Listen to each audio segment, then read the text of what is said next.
Well, para sa akin yung lesson na from my character is, well, in general, you don't give up on the people you love. Like, being a daughter to my mom, who raised me, diba? Siya, kahit na nagkaroon kami ng hindi pagkakasundo, like yun nga, tumututol siya sa kung ano yung nakakapagpasaya sa akin, which is to be married to the person that I love. You should also understand where they're coming from, that they're only doing that because they want what's best for you.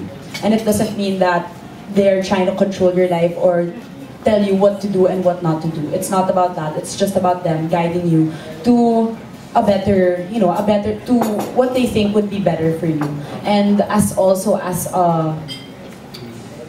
fiancé or soon-to-be wife, yung nga po, magkaroon ka ng paninindigan and alam mo where you stand in life and how your capacity to love. And kung ganun po, kahit na anong mangyari, kahit ano pong pagdaanan nyo kasama ng taong minamahal mo, kahit na anong